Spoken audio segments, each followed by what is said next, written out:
It's yet another time for Business Now, right here on Zodiak. My name is Alex Banda.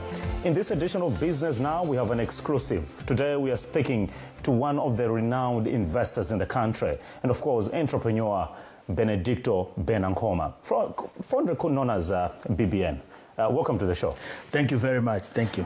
For our viewer, maybe we would like to get to understand who is Benedicto Benankoma, the investor and, of course, the entrepreneur. So, Benankoma, as I'm popularly known, is a Malawian, born in Blantyre, born and bred in Blantyre. Grew up studying at Nilande Primary School, St. Pius, then went to St. Patrick's, Polytechnic, and started work with NBS Bank. Previously, it was the New Building Society. I did my Bachelor's of Accountancy degree. I'm a chartered management accountant. I've got 2 MBAs, one in finance and the other one in general management, but I'm also a chartered banker and a risk specialist from the UK. I rose through the ranks at the bank as a management trainee up to the time I was retiring after 29 years of service as a Chief Treasury and Global Markets Officer for NBS Bank, yes. Quite a huge packed CV there. Not really, not really. Now, let's get back to the business. You're of the view that young people in the country can leverage on despite the challenges, the current economic turbulences, young people can still leverage on the situation and, of course, do business and invest. But the question is how, and we're talking about young people whose earnings are not all that good, so to speak. So for me, I think it's really an issue of a mindset. Young people can invest. It's the limiting belief system that we have, that young people think they're still young and they probably will invest at a later stage. But it also depends where you're coming from, because our culture hasn't been a savings culture. So, but young people are getting money, they are earning money. It's either they are doing photography, they are managing digital platforms for people. The little money they are earning, even if it's 20,000, 50,000, they can start to invest. They start to put aside, invest in shares, invest on the money markets. So they can start to invest, even in this current environment. Yes. Talk of money markets. How would you help to those that are watching to understand what the money market is? Money, you already have money. Why would you want to put money on the market? Help us understand. So the reason I'm saying money markets is that firstly, money market is basically a deposit in a bank, or indeed by buying treasury bills or treasury notes, which are issued almost every week. The people can invest from a small amount, and so the reason is that the currency usually loses another currency. It loses money, it loses value over time. Yes. So you're really trying to preserve the value. So why should you invest in the money market? In case you need that money anytime, within 90 days or within 182 days or within 365 days. And the good thing is you've got discount houses and asset managers that can even keep that money for 1 month. So you can invest it for 1 month as well. Yes. You are also known as an investor, a well-known investor. I would like to get a grasp. How long have you been on the stock market? How long have you been investing on the stock market? So maybe not a well-known investor. we do know you. So, but I started investing some 22 years ago. When the government was issuing, was actually privatizing. So we started with National Bank, NBS, and then the others started coming in, like FCB, then all those NITL. So we started investing that time. And it wasn't a lot of money, but we were able to make good money.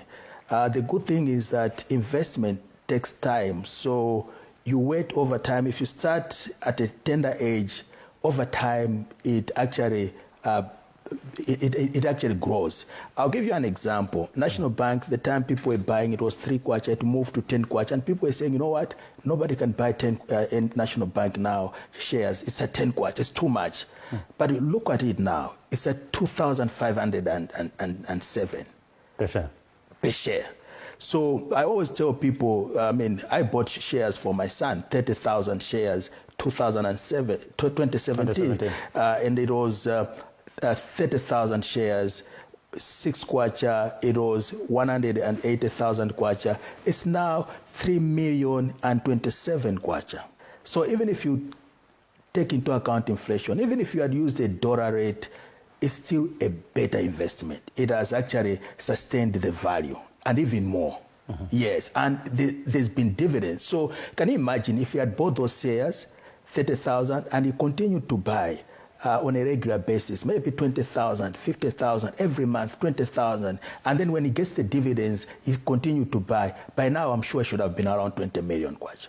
There is a perception out there that investing on a stock market is for the elite. Investing on the stock market is for the older demographics, older people that are well-to-do. Can an ordinary Malawian buy shares, invest on the bourse? I'll tell you what, I started investing, and I'm still an ordinary Malawian. I started investing when I was still young, when I was in my early 20s. And I was just an officer at the bank. And I was buying small amounts of shares. And this notion that shares and the stock market is for the elite is just there. But the truth of the matter is, with 10,000 kwacha, you can buy shares. With 20,000 kwacha, you can buy shares. So I don't think 20,000 kwacha is for the elite. Because shares, I'll give an example, Mpiko is at 14 kwacha. NBS is at 109 kwacha. Airtel is at 50 kwacha. 50 kwacha, 50 tamba, or thereabout. TNM is at 12 kwacha. 12 kwacha per share. So what's 12 kwacha? Even 10,000, who can actually say, I've got 10,000, I'm losing money? You're not losing money by investing 10,000, 20,000, 50,000 kwacha. Yes. I also would like to understand how young people now can get on the market. How can one, what is the process on getting yourself involved in buying shares on the stock market? So maybe just for people to appreciate, when one is buying shares on the stock market, they are buying a portion of a company. So there are several companies on the stock market. Now, for one to buy, you can buy using stockbrokers. It's a highly regulated environment. So they will not lose money. It's not like they are going to lose money. It's highly regulated by the Reserve Bank of Malawi. So they'll buy through a broker, and those brokers are certified by the Reserve Bank. So they'll go to a broker. We've got Cedar Capital, we've got Stockbrokers Malawi Limited, we've got Continental Capital. So they can just go there. They can walk in there. They are on the website. They can check the Malawi Stock Exchange website, and then they call them. And then they'll open an account for them. They'll do the normal account opening for them. And then they'll start to invest. And it will take them probably a day or two to do that. But again, when you're going there, it's not just you're going willy-nilly. There are a lot of companies on the browser. 60 now? Yes. How do you analyze the investment opportunity? How do you know that this company is doing well? Let's invest our money there. Let's buy shares with that company. And I'm trying to look at the performance of the stock market. This first quarter, maybe because they haven't tabulated yet, but the performance hasn't been all that well. But looking at the past 3 years, the performance has been good. If we look at the first quarters from 2021, so to speak. Yeah, so for me, I think what people need to understand is that investing in the stock market is a long-term, medium to long-term journey. I started 20 years ago. For them, the first time you go to the broker, you are not so sure which counter to really invest in. And the brokers are usually trained people, and they'll tell you, They know that this one is new, and they'll tell you maybe you should start with this, and they'll ask you what are your investment strategy? What is it that you really want to achieve? If you go to an asset manager, they can actually even manage for you, and they'll tell you. You can even get that information for free from asset managers like Nico Asset Managers, Continental Asset Managers. You go there, they'll tell you if you start investing in this, how much do you have? You say 10,000. They say, okay, for how long? For say 5 years or 10 years, or indeed 3 years. Then they'll say maybe invest in this, or indeed they'll say if it's just 1 year, then maybe you shouldn't invest in shares. So they'll give you expert advice. They may not get all the information because they may not have all that information, but looking at the trend, they should be able to. As you're already putting it, the stock market, I think, has done about, the mass has grown by 2% these 3 months. But as the companies start to release their results and they start to release their half-year profit warnings, this is going to move. And I've seen the growth in my own personal life, shares moving from as low as 10 kwacha to as high as 100 kwacha. Yes. Now, that's on the stock market, but you are also of the view that young people can venture into other businesses. Yeah. You are getting 100,000 kwacha a month. How do you juggle around managing that money to take care for your daily needs and then take a portion of it to invest, given the inflation rate at the current moment? I tell you what, to be realistic, if you're staying here in Blantyre, probably 100,000 is not a lot of money. You probably barely survive. But the truth of the matter is that people have, they go to work for 8 hours. When I was young, I used to be an MC. I did that for probably 1,000 times. And I was getting money on Fridays, Saturdays maybe twice during the day and in the evening, and on Sundays after church, I would do MCing. You can do some side hustles over the weekend. And for me, I think that's where we're missing it. And now with the digital era, now they can do a lot of things, probably do it for other people. Some people are hosting pages, and they're doing advertisement on their pages. What they need is just to be more creative and start to do side hustles and make more money. I always tell people to have several streams of income, not just one, so they can start to do other things, do farming, and do a bit of other things that are there, the other opportunities that are there in the market. Now, the country has its own strategies. Now, the current administration is focusing on the ATM strategy, agriculture, tourism, and mining. How can we penetrate that as young people if we want to invest, if we want to go into business? So the 2063 agenda is key, and the young people should start to familiarize themselves. They are in large numbers. They are in large numbers. The median age for Malawi is 17.7. It's actually lower than the median age for Africa, which is above 18 years old. What it means is that we've got a young generation that is coming up. Manpower itself. Manpower itself. What we need is to get involved. There was recently there was a tourism month where they were running some shows, and then we had the Agriculture Investment Forum. Recently, just yesterday, there's a mining investment forum which is taking place in Nilongwe. We should get involved. Let's not just be happy on Facebook attending those showers. Trivia. Let's not waste our time in trivia. Let's understand, what does that mean to me? How can I really get involved? And let's really get involved. Let's not just talk about it, but let's get involved, because these things are happening. As I'm talking now, there's some people that are making money while we are only talking. So the young people should now get involved. They're in majority. So for me, that would be my message to young people, to really get involved and to read more, because you know what? Most of this is in information. Getting information, how are they doing it here? How are they doing it in Zimbabwe? How are they doing it in Tanzania? How are they doing it in Rwanda, in South Africa? How are the young people doing it? Now, all information is out there. You can actually get it. We have discussed several issues from the stock market to different investment options that are there. But I would like to know from you, in the next few years, the population is growing, young people are in majority, the Malawi 2063 development blueprint is evolving around this young population. What are our options if we have to go into investment or any business ventures, so to speak? So I think key for me is one should understand their strengths. What is it that I know, or indeed what kind of information that I need to get where I want to go, have a vision. And then the second thing is to look at those opportunities. There's been talk about mega farms.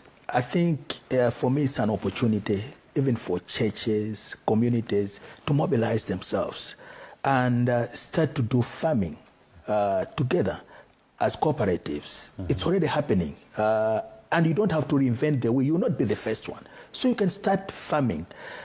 Key is that one should have a long-term view.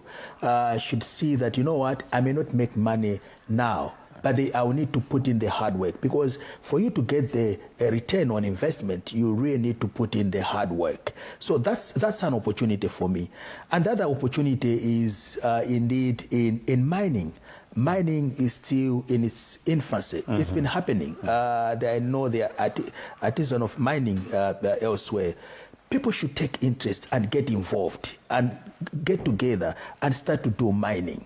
But I was...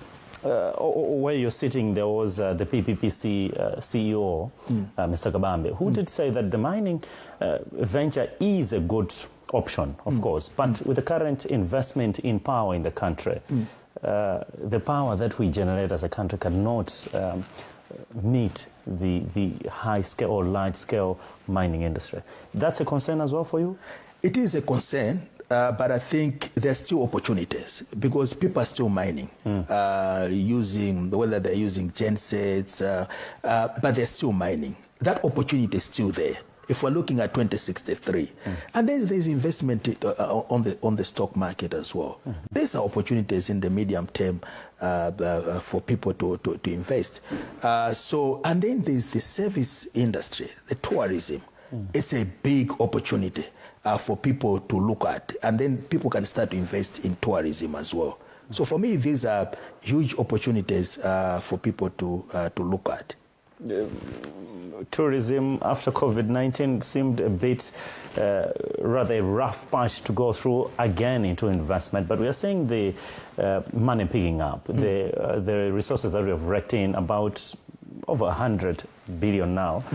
Is it still a viable venture given how the challenges that we're facing, the risks, the disasters, the pandemic? You know what? Human beings have gone through pandemics for the longest time. It's just that now we get information. Information is at our fingertips. So you hear what's happening in Tanzania, you immediately see the floods. When you see the floods here in Malawi, you think it's just in Malawi.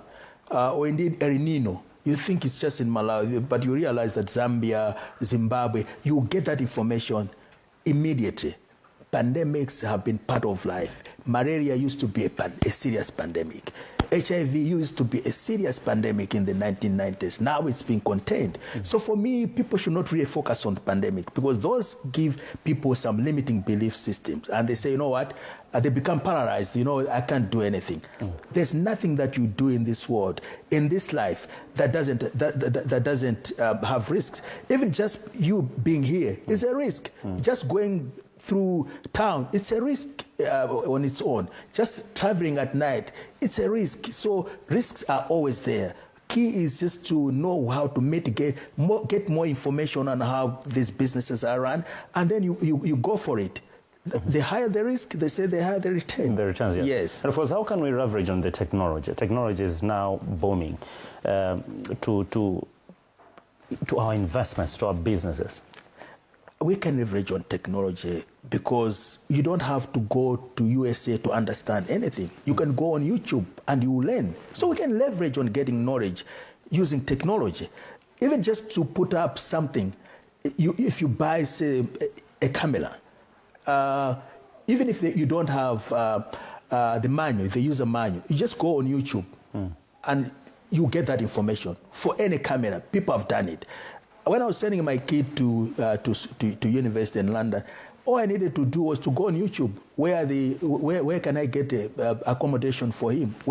And then you get reviews on YouTube, and you get that information right there and then. You can also task with information. While I'm talking to you or while I'm working here, I'll be able to talk to someone who is in the US, and nobody will get distracted. And that's why technology is. We can task using technology. On the short term, and of course, I would also want you to highlight some of the common mistakes an investor can make, or an individual can make in trying to venture into a business or any investment, either be it on the stock market or elsewhere. What I've realized most of the times is people sometimes get excited with things they don't understand. I'll give an example. There was a time soya was doing very well. And everybody wanted to get into soya, even those that didn't know soya. Or indeed, they'll start to invest, they want to rear goats when they don't know how to rear goats, and then they lose all that investment. So getting knowledge about an investment that you're getting yourself into is very important. The other thing is collaboration. Sometimes as Malawians, we want to do things on our own. Yes. Why don't we collaborate and learn from others that have done it before, or those that have certain skills? You may be good at sales, or you may be good at this in this area, but you probably need an accountant, or you probably need a lawyer. So sometimes we draw contracts we don't understand. Why don't you engage a lawyer so that they can help you? So some of the common mistakes that people have made is they haven't leveraged on collaboration. They wanted to do things on their own, or indeed because they succeeded in one thing in a certain year, and they think they are going to continue doing the same thing. Some of them is because I think they still want to cling on to what they used to do in the past. So say you used to do tobacco, and tobacco is not doing well. Instead of moving on to something different, or indeed then you still want to do the same thing. Like this year they talked about El Nino. We knew it was coming. So instead of doing it in line with what they've said, probably by keeping our ridges apart and keeping some water in the canals, we could have probably harvested more. But we did the same things that we do even when we have normal rains. Or indeed, why don't you get into irrigation? So those are some of the things that people should start to be agile and move on whenever times are changing. I would like to get from you now, what are some of the successful or memorable investment ventures that you've been in that you can be able to share with us? So for me, I'm a finance person as a banker. So, and my investments I started in the stock market. And then we used to get some loans from government when they were privatizing. And I think one of the memorable investment is when we bought some shares, NBS shares. It was about 30 million shares. We borrowed all that money. It was a 10 kwacha, but the price on the market was 12 kwacha. So we got a bit of 2 kwachas equity. And then we are only using our salary and also if I was going to get a bonus to pay off over time. And it was, I think, some 2019. Since 2019 to date, that share has moved from 10 kwacha to 109 kwacha. It had moved to 130 kwacha. And the dividends now we're going to get 4 kwacha 54 on an investment that I'd put up about 10 kwacha. Yes. Okay. Yes. So that's one of the successes. So that was one of the success, and others. I've had a lot of other successes, but that's one of the major successes. The other one is just a piece of land where I bought a piece of land. I bought it for. Then it was 7 million. That piece of land, people are now interested to buy it for about 200 million kwacha. Wow. I've just put up a foundation. That's all. Yeah. Lastly, I would like to to seek some advice from you to those that are trying to venture into a successful portfolio on a stock market or any other business venture as we conclude our discussion this evening? For me, I would like to encourage people to get more information. I listen to probably 10 to 15 YouTubes every day. On investments, I still do that. I read the financial on financial matters. I do engage people that are managing assets, big assets, like Nico asset managers. I do engage continental asset managers. I talk to them on a regular basis, maybe on a weekly basis, just to get a feel of what's going on in the market. So people can do that, and those people are open to talk to them on mutual. They'll be more than happy to talk to you. And all you do is, this is where I am. And that's what I did as well. This is where I am. This is what I have. I've got this small house. I've got this 2 million kwacha, and I'm expecting this. What is it that we can package here? And they'll do that. They are experts in those areas. Yes. That's Benedicto Ben Ankoma, an entrepreneur and, of course, an investor, ending our exclusive In Business Now today. My name is Alex Banda. Until next time, it's goodbye.